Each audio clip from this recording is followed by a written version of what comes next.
കുരുത്തക്കേട് ഒപ്പിക്കാൻ ആർക്കും പറ്റും, പക്ഷെ അതിന്റെ ആഫ്റ്റർ എഫക്ട് നമുക്ക് കേൾക്കാതെ നോക്കണം. അതിലാണ് കാര്യം. അതിനിപ്പോ എല്ലാവർക്കും നിന്നെ പോലെ വാലുണ്ടാവോ? നിന്റെ വാല് നിന്റെ ഡാഡി മുറിച്ചതിന് ഇവളെന്ത് പഴിച്ചു? വാലേ പോയുള്ളൂ, മുഖച്ചായ്ക്ക് വലിയ മാറ്റം വന്നിട്ടില്ല. Exactly correct.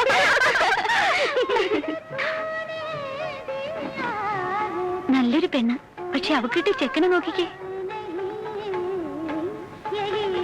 നമ്മുടെയൊക്കെ അവസ്ഥ ഇത് തന്നെ ആയിരിക്കും. ഇതിനാ മോളെ വിധി എന്ന് പറയുന്നത്. ഓ, ഇയാളെ ഒന്നും കെട്ടാൻ പറ്റത്തില്ലെന്ന് പേരൻസിനോട് പറയാനുള്ള ധൈര്യം ആ പെണ്ണിനില്ലാതെ പോയി. അതിന് വിധിയെ പഠിച്ചിട്ടൊന്നും കാര്യമില്ല. ഈ പറയുന്ന രാജകുമാരിയെ കെട്ടാൻ വരുന്നത് ഏത് രാജകുമാരാണെന്ന് കണ്ടറിയണം. അതൊരു രാജകുമാരൻ തന്നെയായിരിക്കും, ഒരു സംശയം വേണ്ട. ചന്ദ്രഭാനുവിന് രാജകുമാരന്റെ കെട്ടൊന്നും ഇല്ല കേട്ടോ.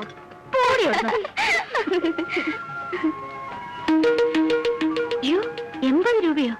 നിന്റെ എത്രയുണ്ട്? എന്റെ കയ്യിൽ ഒന്നല്ല. നിന്റെയിലോ? നീ വിളിച്ചിട്ടല്ലേ ഞങ്ങൾ വന്നത്. അത് ശരി. ആ, എന്റെ 50 രൂപയുള്ളൂ. ഇപ്പൊ എന്ത് ചെയ്യാം?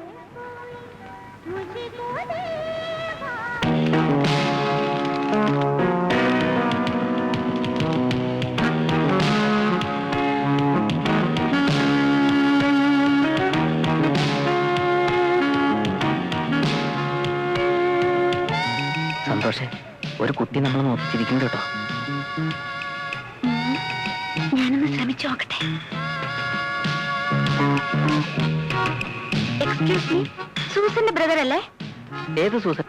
റോസ്വില്ലയിലെ കറിയച്ചന്റെ മകൾ സൂസൻ. അയ്യോ അല്ല. മൂന്നാറിൽ ടീ എസ്റ്റേറ്റ് ഉള്ള സൂസൻ സാറിന്റെ സിസ്റ്റർ അല്ലേ? അല്ല.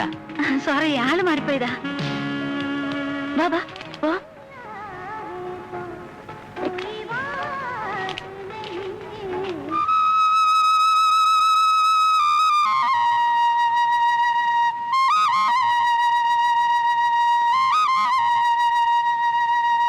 അങ്ങനെ ഇന്നത്തെ ദിവസവും വലിയ ബോറടി കൂടാതെ അവസാനിച്ചു. ദൈവത്തിന് സ്തുതി.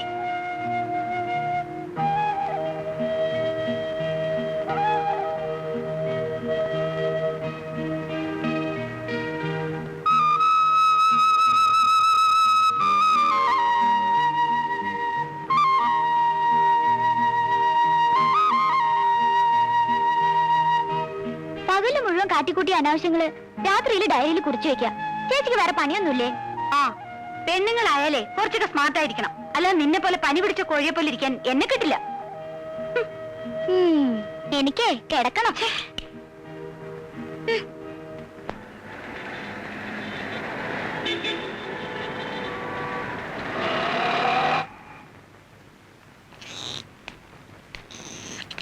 ഇന്ന് വൈകിട്ട് വിവരം പറയാന്നാ ഭവാനി കുഞ്ഞുമോട് ഞാൻ പറഞ്ഞത്. ഞാൻ എന്താ പറയേണ്ടത്? അവള് പഠിച്ചുകൊണ്ടിരിക്കല്ലേ ശിവശങ്കര, അത് കഴിഞ്ഞിട്ട് പോരെ? പഠിത്തം കഴിയാനിരുന്ന നന്ദകുമാറിന് വേറെ കല്യാണം നടക്കും. ഇങ്ങനെ ഒരു പയ്യനെ ഒത്തുകിട്ടാൻ പ്രയാസമാ. അതുകൊണ്ടാണ് ഞാൻ കൂടുതൽ നിർബന്ധിക്കുന്നത്. ശിവശങ്കരന് അറിയാമല്ലോ എന്റെ അവസ്ഥ. ഹൗസിംഗ് ലോണും PF LIC എല്ലാം കൂടെ പിടിച്ചു കഴിഞ്ഞിട്ട് താനെന്റെ കയ്യിലേക്ക് തരുന്ന ശമ്പളം എത്രയാ? ഒരു കരുതലും ഇല്ലാതെ എങ്ങനെയാ ഒരു കല്യാണത്തിന് ചാടി പുറപ്പെടുക? ആ വീടിന്റെ പ്ലാൻ കണ്ടപ്പോഴേ ഞാനെന്ന് പറഞ്ഞതാ. സാറിനെ സംബന്ധിച്ചിടത്തോളം ഇത്രയും വലിയൊരു വീടിന്റെ ആവശ്യമില്ലെന്ന്.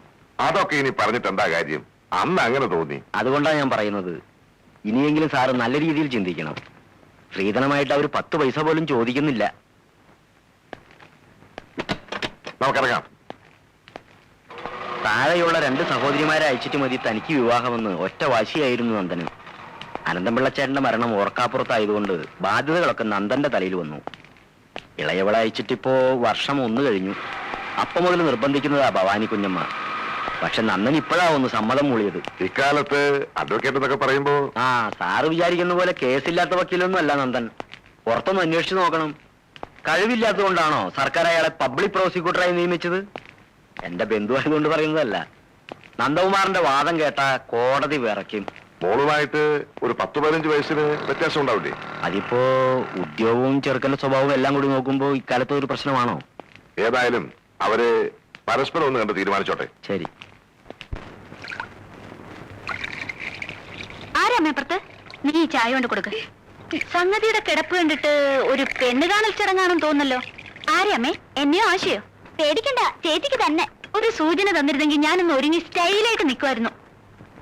ആ, ഇത്രയൊക്കെ ഒരുങ്ങിയാ മതി. കൊണ്ടുകൊടു. മതിയെങ്കിൽ മതി. ഇനി എത്ര ചെറുക്കന്മാരുടെ മുമ്പിൽ നിൽക്കാനുള്ളതാ? അപ്പൊ ഒരുങ്ങ.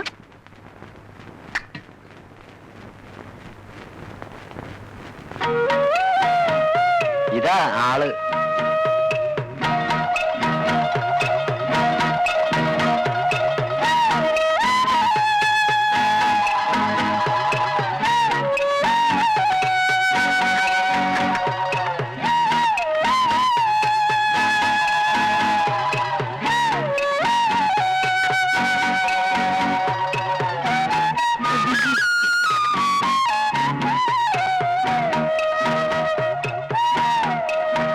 നന്ദന് ആതിരോട് എന്തെങ്കിലും ചോദിക്കണേ ചോദിക്കാം.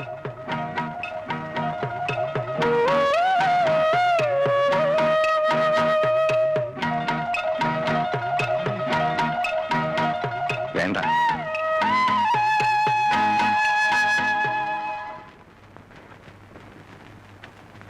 എങ്ങനെയുണ്ട് ചേച്ചി പബ്ലിക് പ്രോസിക്യൂട്ടർ നന്ദകുമാർ? എല്ലാവർക്കും കാണാൻ പാകത്തിൽ അവിടെ ഒരുക്കി വെച്ചിട്ടുണ്ടല്ലോ. നിനക്കൊന്ന് കാണരുതോ ഇങ്ങനെ ഒരു ചേച്ചി?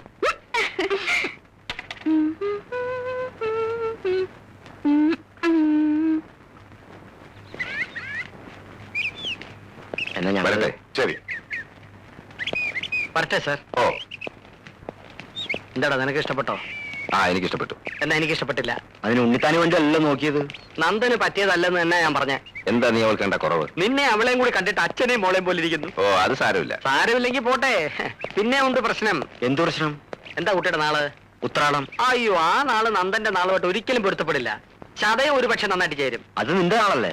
അതെ, ഞാനാകുമ്പോ പ്രായത്തിൽ ഇതുപോലെ വ്യത്യാസം ഫീൽ ചെയ്യില്ല. അപ്പൊ അതായിരുന്നു അതിന്റെ കാര്യം. ആ, ചുമ്മാതല്ല നന്ദനോട് സംസാരിക്കണമെന്ന് ചോദിച്ചപ്പോ താൻ കയറി വിലക്കിയത്. നടക്കത്തില്ലേ പിന്നെ ഈ പരിവരുത്ത ശബ്ദം ആ ഇളം പൊങ്കത്തിന് കേൾപ്പിക്കേണ്ട ആവശ്യമുണ്ടോ? കൊച്ചു പേടിക്കുകയാണെങ്കിൽ ഉണ്ണിത്താന് വേണ്ടി ഞാൻ ആലോചിക്കാം. പക്ഷെ സർക്കാർ ഓഫീസില് ജോലിയും മുട്ടറ്റ മുടിയൊന്നുമില്ല. മുടി വളരാനുള്ള സാധനങ്ങളൊക്കെ മാർക്കറ്റിൽ കിട്ടും. പിന്നെ ജോലിയുടെ കാര്യം, ഫാദറില്ല സർവീസ് ചെയ്ത് മരിച്ച ആ ജോലി ആദരയ്ക്ക് കിട്ടും. പുള്ളിക്കാരനെ കണ്ടിട്ട് അകാലത്ത് വെടിതീരുന്ന സർവ്വലക്ഷണമുണ്ട്. അങ്ങനെയൊന്നും പറയാതെ വണ്ടിയിലോട്ട് കയറി. അയ്യോ, എന്ത് പറ്റി? എന്റെ കർച്ചീഫ് മറന്നുപോയി. എടാ, അത് ഇവിടെ ഉണ്ട്. ഓഹോ, ഒരു മുടിഞ്ഞ മറവി. ഓഹോ, ഡോക്ടറെ കാണിക്കണം. ഇയാള് ഇങ്ങോട്ടാ. വരുന്നുണ്ടോ? വാ.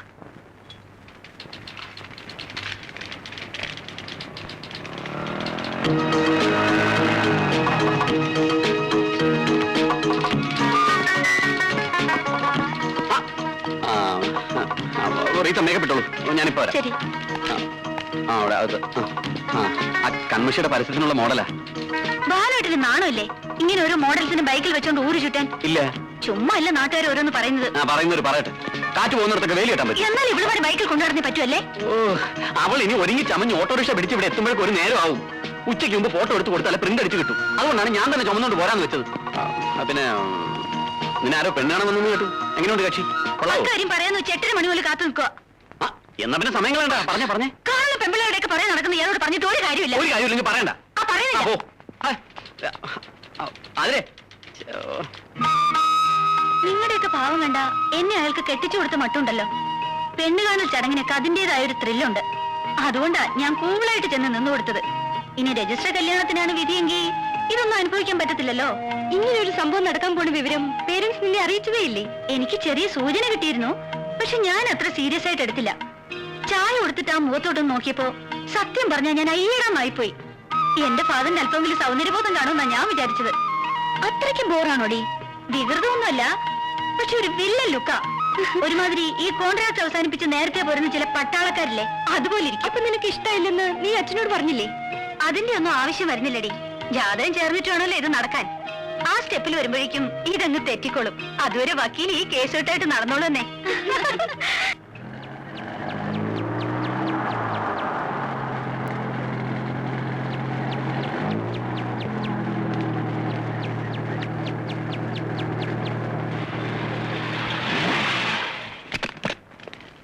റെസ്റ്റ് എടുക്കട്ടെ. വല്ലവരും കണ്ടാ വിചാരിക്കും ഞാൻ ഡ്രൈവറും നീ വലിയ പബ്ലിക് പ്രോസിക്യൂട്ടറുമാണ്. ഓ, കാപ്പി എടുത്തു വെച്ചിട്ടുണ്ട് രണ്ടുപേർക്കും, വന്ന് കുടിക്കേ.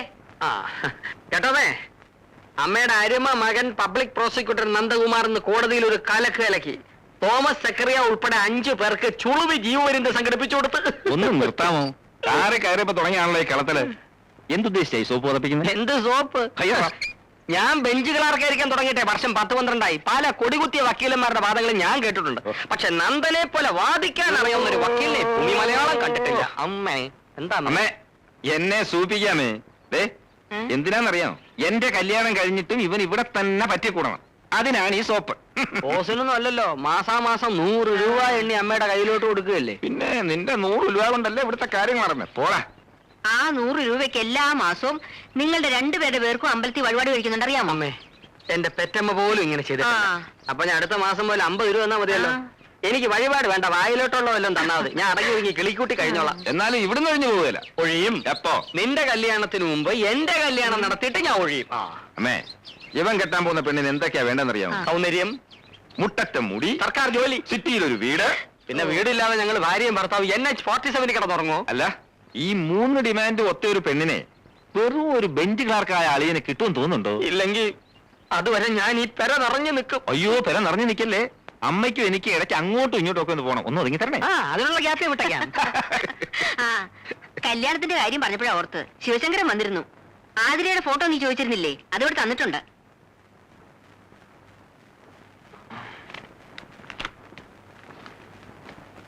നോക്കട്ടെ. എവിടെ നോക്കട്ടെ നോക്കട്ടെ.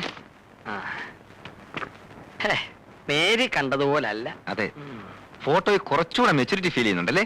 അതല്ല, നേരിട്ട് കണ്ടപ്പോ അച്ഛനെയും മോളെയും പോലുണ്ടായിരുന്നു. ഇപ്പോ അപ്പൂപ്പനെയും കൊച്ചുമോളെയും പോലുണ്ട്. നിന്നെ ഇനി ഞാൻ- എടാ, വിടാന്. നിന്നെ അവൻ പറഞ്ഞേ. ഓ, വിട്രാ. അവൻ കുശുമ്പ് കൊണ്ട് പറയുന്നതല്ലേ, നീ പോയി കാപ്പുടിക്ക്. എടുത്ത് മുഴുവനെ അങ്ങോട്ട് ഞണ്ണ.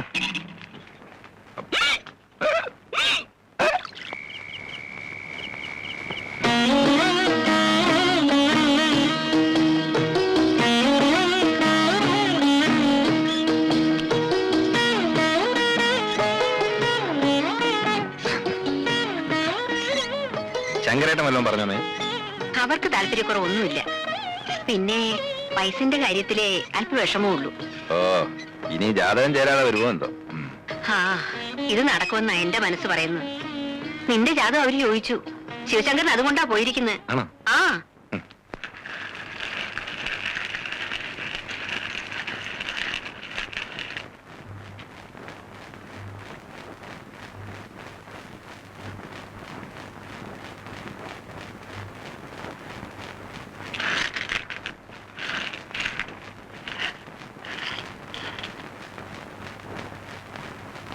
ഈശ്വരാധീനം കൊണ്ട് ഈ ജാതകങ്ങളുടെ ഗണം 2 ഒന്നാ.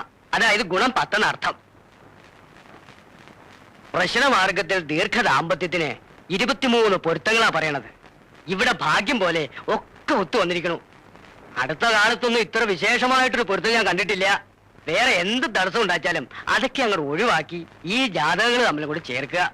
എല്ലാം ഉത്തമമായിരിക്കും.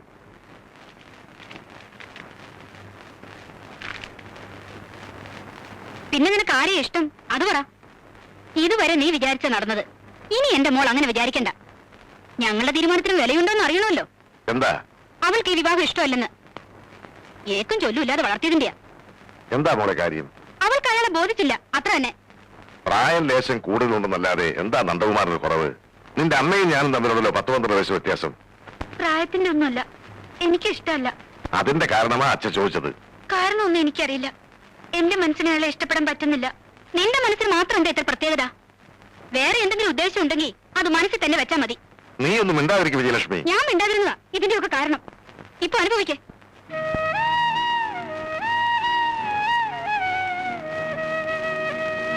മക്കളെ നിലയ്ക്കും വിലയ്ക്കുമല്ല വളർത്തിയെന്ന് പറഞ്ഞ് നിങ്ങളുടെ അമ്മേനെ എപ്പോഴും കുറ്റപ്പെടുത്തിയിട്ടുണ്ട്. ഒരു സർക്കാർ ജീവനക്കാരന്റെ പ്രാരാബ്ധങ്ങൾ ഒന്നും അറിയിക്കാതെയാ ഞാൻ നിങ്ങളെ വളർത്തിയത്. നിങ്ങളുടെ ഒരാഗ്രഹങ്ങൾക്കും ഈ അച്ഛൻ ഇതുവരെ എതിര് നിന്നിട്ടില്ല. അതൊന്നും വേണ്ടിയിരുന്നില്ല എന്ന് അച്ഛൻ ഇപ്പോഴും തോന്നിയിട്ടില്ല. പക്ഷേ അച്ഛനൊരു തീരുമാനമെടുത്താൽ മോൾക്കത് സ്വീകാര്യമാവും എന്ന അച്ഛൻ കരുതിയത്. ആദ്യം തന്നെ ഞാൻ അയാളെ വെറുത്തുപോയി. ഇനി എനിക്ക് ഇഷ്ടപ്പെടാൻ ഒരു കാരണവുമില്ലാതെ ഒരാളുടെ വെറുപ്പ് കാണിക്കുന്നത് എന്താണെന്ന് എനിക്ക് മനസ്സിലാകാത്തത്. നന്ദകുമാറിന് സ്വന്തമായ ഒരു ജോലിയുണ്ട്, സമൂഹത്തിൽ മാന്യമായ സ്ഥാനം, സ്വന്തമായ ആദർശവും അഭിപ്രായമുള്ള ചെറുപ്പക്കാരൻ. വീട്ടിൽ വേറെ ബാധ്യതകളില്ല. മകൾക്കൊരു ഭർത്താവിനെ കുറിച്ച് ചിന്തിക്കുമ്പോ ഒരച്ഛനതിൽ കൂടുതൽ എന്താ ആലോചിക്കാനുള്ളത്? അച്ഛൻ പറയുന്നതെല്ലാം ശരിയായിരിക്കും. പക്ഷേ ഞങ്ങൾ തമ്മിൽ ഒരു ചേർച്ചയില്ല. അതിനെ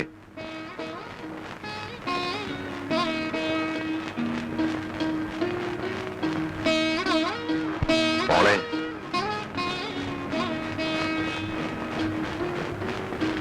ഇങ്ങനെ ഒരു ആലോചന നടക്കുന്നുവെന്ന് അറിഞ്ഞിട്ടും മോൾ എതിർപ്പൊന്നും പറഞ്ഞില്ല. ജാതകങ്ങൾ തമ്മിൽ നല്ല പൊരുത്തമാണെന്ന് കൂടി കണ്ടപ്പോ അച്ഛൻ വാക്ക് കൊടുത്തുപോയി. അച്ഛനെ ഇത് മാറ്റി പറയണോ? മോള് സ്വസ്ഥമായിട്ടൊന്ന് ആലോചിക്കും.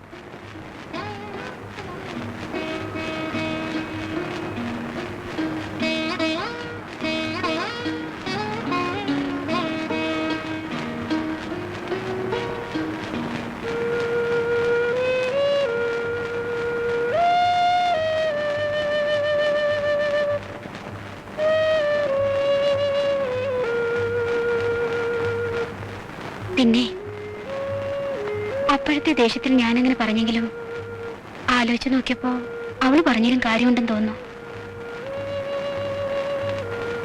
അവൾക്ക് ഇഷ്ടമല്ലെങ്കിൽ പിന്നെ നമ്മൾ നിർബന്ധിക്കണോ? നീ എന്താണ് പറയുന്നത്? അവളുടെ ഭാവിയുടെ സുരക്ഷിതത്വമല്ലേ നമ്മൾ നോക്കേണ്ടത്? അതിൽ കൂടുതലായിട്ട് ഒരു മകൾക്ക് വേണ്ടി അച്ഛനെ കൊണ്ട് എന്താ ചെയ്യാൻ കഴിയുക?